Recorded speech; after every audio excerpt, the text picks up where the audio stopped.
አይቻለሁ ባይኔ በበረሃው ሰማይ ፀሐይን ያቆመ ዛሬ ጎብኝቶኛል እየደጋገመ ዳዊት ስማ በያሬድ ዝማሬ ከቅዱሳን ጋራ እንዘምር አብሬ ክርስቶስ ተመሰገን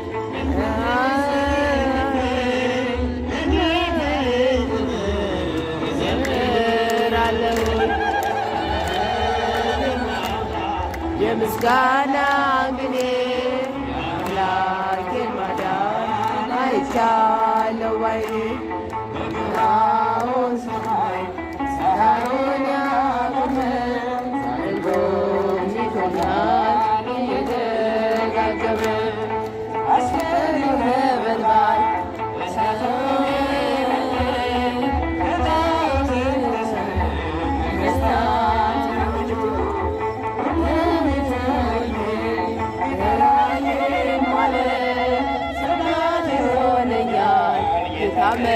መድኃኒዓለም የምስጋና ግኔ አምላክን ማዳን አይቻለሁ ባይኔ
የላትም ክብሯን የሚመስል የድንግል መዓዛ አምላክን አቅፋለች በሁለት እጇ ይዛ ዓለሙን ዳነ በልጅሽ ነውና እናታችን ጽዮን ይድረስሽ ምስጋና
ይገባል ተመስገን ብቻ ነው።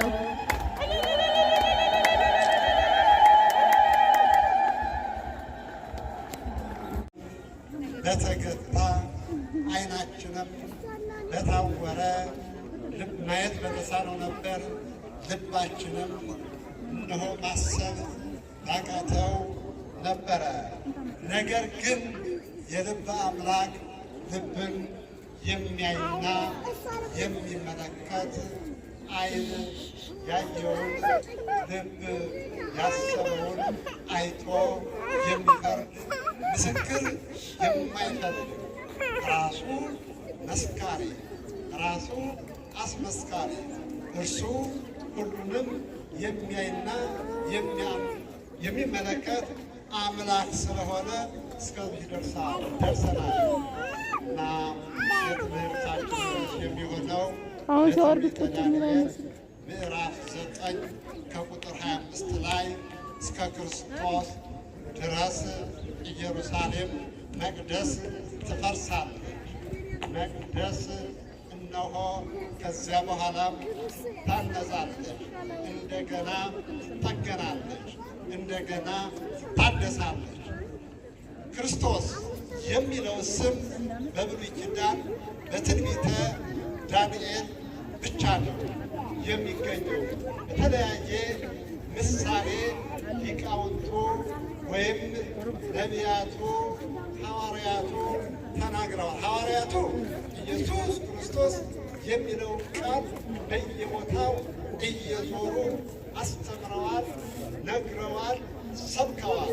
ክርስቶስ የሚለውን ቃል ግን በብሉይ ኪዳን በተለያየ ምሳሌ ገለጹት እንጂ መቅደስ ከዛሬ ጀምሮ አይደለም።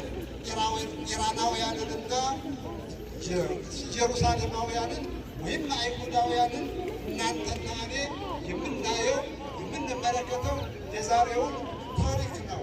ፋርሳውያንና ኢራን ማለት በመጽሐፍ ቅዱስ ፋርስ ባቢሎን ማለት ነው። ፋርሳውያን አንድ ጊዜ ባቢሎናውያንና ፋርሳውያን አንድ ጊዜ ሲማርኳቸው፣ አንድ ጊዜ ሲገዟቸው፣ አንድ ጊዜ ሲያሳድዷቸው ይኖሩ ነበረ። እስራኤላውያንም እንደዚህ ነበረ። ፋርሳውያን ይሄ ነበረ ነው የቆየ ነው። ከፍልስጤማውያንም ጋር እንደዚሁ ነው የነበረ ነው። ምዕመናንና ምዕመናን በዓለም ላይ በጣም እስራኤላውያንንና ባቢሎናውያንን ሁሉም የሰለጠነ ማንም ሊስተካከላቸው የለም። እንደ መጽሐፍ ቅዱስ ታሪክ በፍልስፍና ግሪካውያን፣ በጽሑፍ ግሪካውያን ይበልጧቸዋል።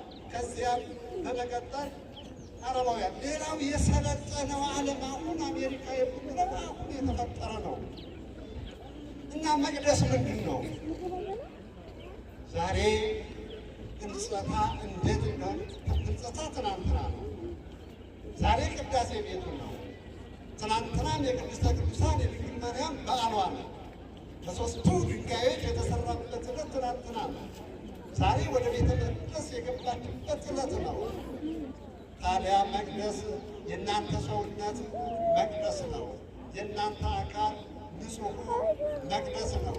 ኢየሱስ ክርስቶስ የተሰቀለለት የእናንተና የኔ አካል ፈርሶ በስብሶ የማይቀረው ቅዱስ ሥጋውን ክቡር ደሙን ቅዱስ ሥጋውን የቆረሰለት ክቡር ደሙን ያፈሰሰለት ለእናንተና ለኔ አካል ነው።